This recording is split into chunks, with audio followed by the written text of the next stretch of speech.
Keeping In it check. 2007 or 2008, I can't remember exactly when it was. I was a young rookie officer, only a few months off of field training. There was a call over the radio about a domestic violence situation where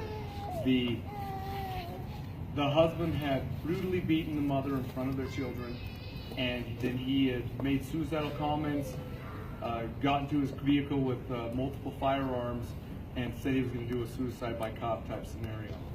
It turned into a high-speed chase that lasted for, it seemed like a half an hour. It lasted a long time. I was in that chase. At one point, this individual, this suspect, when he was first located by an officer, he kept trying to get behind the officer, and they were actually driving in a circle.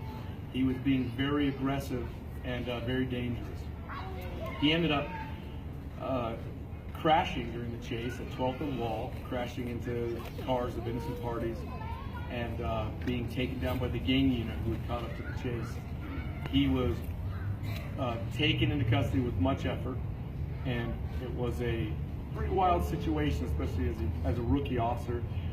His guns were located, and they were on the passenger seat next to him. I always remembered that situation. I remember being really worried for the lead officer in that chase, Brian Peterson, especially with how aggressive the suspect was being towards him. Then in 2017, as I was on duty as the night detective and a domestic violence specialist, I was called to investigate a allegation of rape that had just occurred. During this investigation, it was discovered that this was the same individual that we'd been in the police chase with approximately at that time 8 or 9 years earlier. I was aware of how dangerous he was, and a brief synopsis. I won't cover too much. I'll let McKenzie tell you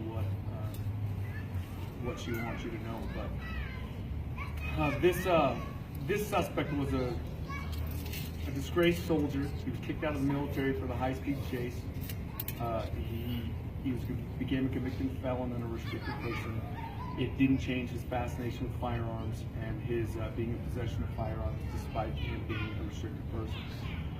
During this investigation, it was discovered he had forced McKenzie into a storage unit after learning there and raped her. We would have had no case, nothing to investigate, had McKenzie not had the mindset she had.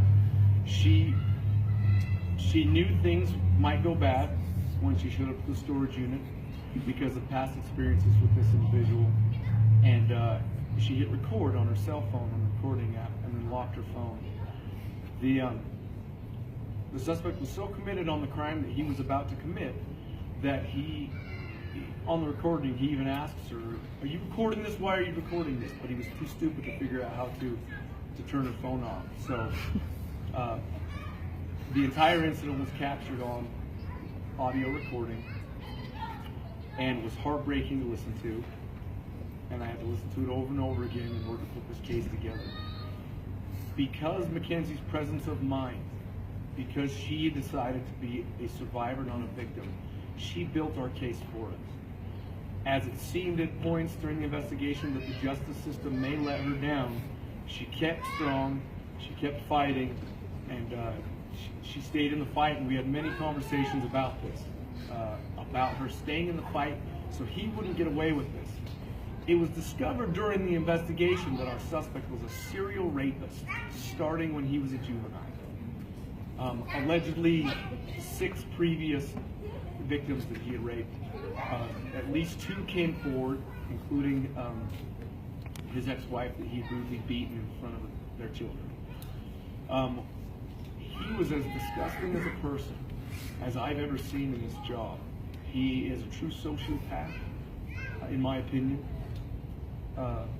and continues to be remorseless. But he's in prison now, thanks to McKenzie and her strength. There will now be no more rapes or other assaults or police chases involving this monster because of McKenzie's strength. Pure and simple. Woo! Woo!